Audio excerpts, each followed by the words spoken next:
Well, today we're going to look at another car, and this car is for sale. Anybody potentially interested in the car, my email's in the description of the video, as well as I might throw it up in the video here a couple times. This is a 1968 Coronet RT. It is a real Coronet RT, red, black stripe, black interior, buckets, console, factory tack, factory rocker molding car, rear speaker fader car. It's a non-AC car.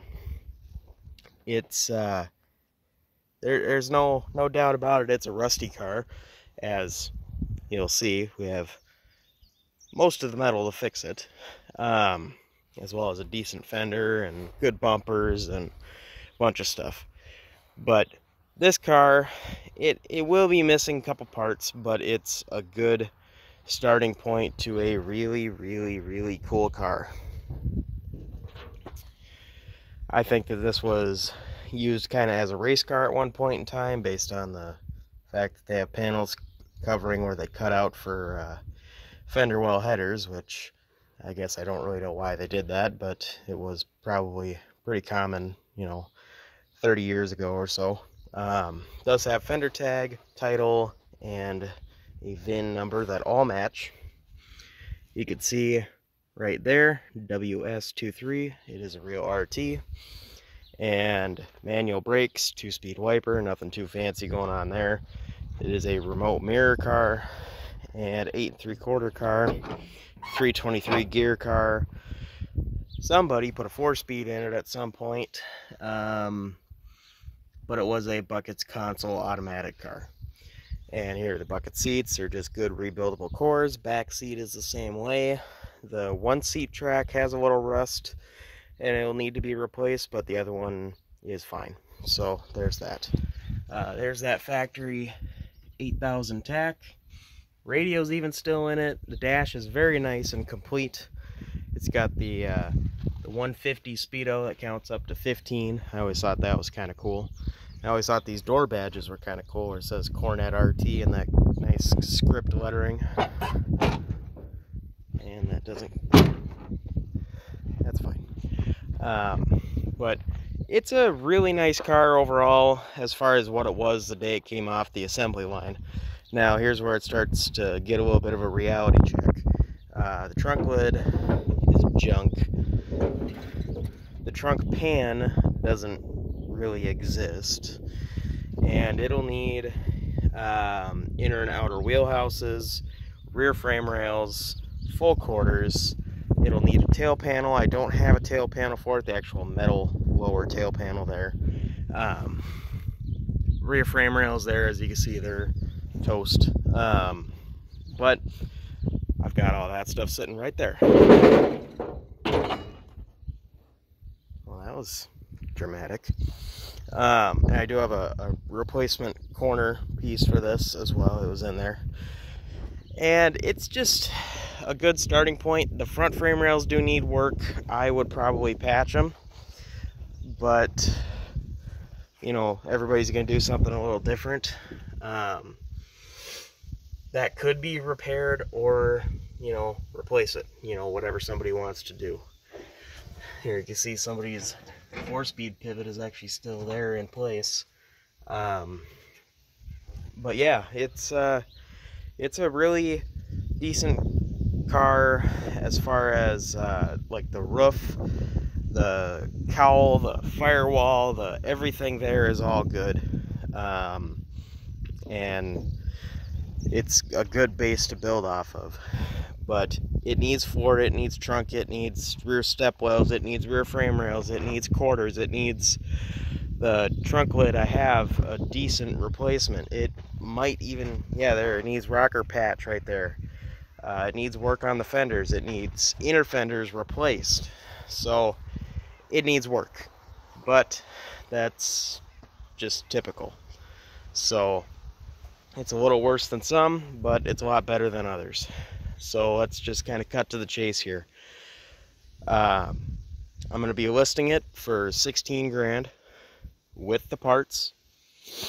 The parts that are not shown, there is a full AMD trunk pan, a full AMD floor pan, and All this stuff is good AMD metal. 68 quarter panels. They don't even make these anymore. So that's a really big deal for somebody wanting to just do it right and not have to, you know, cut that out and replace marker white hole and stuff like that. Not that that's really that big of a deal, but it's really nice to have real 68 quarters. Really nice bumpers. They're a little hazy just from being dirty, but they're really nice overall. This fender it's got a big dent up front here, as you can see, and it has a rust hole right there. But otherwise, it is a good starting point for a fender because they're really hard to get. So we'll look at the trunk lid here a little bit. It needs work, but it's like these trunk lids are just made out of unobtainium. So you'll need this corner cut out and replaced here. Same thing on the other side. And I'll get this flipped so you can see the inside. The inside is good on that side mostly, and the inside will need one hole repaired on that side. So good starting point. Way better than that one. So anyways, I'm going to get to the last part that's with this car, which is an engine and transmission. So let's go check that out quick. So here we have the engine and transmission. This is not numbers matching, but it's about as close as you can get. This is a 1968 HP 440 with matching transmission. It is out of a C body, but it is an HP engine. And it has an incorrect carburetor on it, but other than that, it's all there and all complete. Manifolds and everything. The manifolds aren't, I don't remember which side, but one side's not right for a B body, but it's basically, you know, swap one manifold and clean it up, and this was in a running driving car. So you could just leave it as is, or you could just go through and redo gaskets in it or whatever you want to do. So this is a big thing. This is a good chunk of the value of the car too, if somebody just wanted, you know, if there was ever somebody looking for a 68 HP 440. Not that I would sell this one without the car, but just saying that it's a good chunk of the value. And here I have, there's a bin on top of it, but I have the dual snorkel air cleaner. So yeah, that kind of covers that.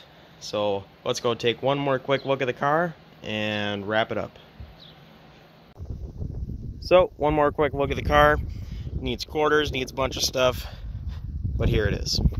The only thing that this car needs that we don't have as far as metal is if you wanted to do the inner fenders and front frame rails, and the torsion bar cross member needs some work too. But that's pretty typical of these B bodies, but you know, it just depends on what level of work anybody wants to actually do with the car. So anyways, I'm going to basically kind of quick little walk around, wrap it up here. Once again, email me. It's RyanBarsnessYT@gmail.com. So you can email me about this and I can send more detailed pictures or anything that anybody needs. And this car is located in Farmington, Minnesota. Postal code is 55024. So definitely consider, you know, reaching out if you're interested in the car, or just let me know what you think of the car. So anyways, I'm going to leave it there. 16 grand. Somebody come and get it and make a really cool car out of it. But I'm going to leave it there, and I'll see you guys in the next one.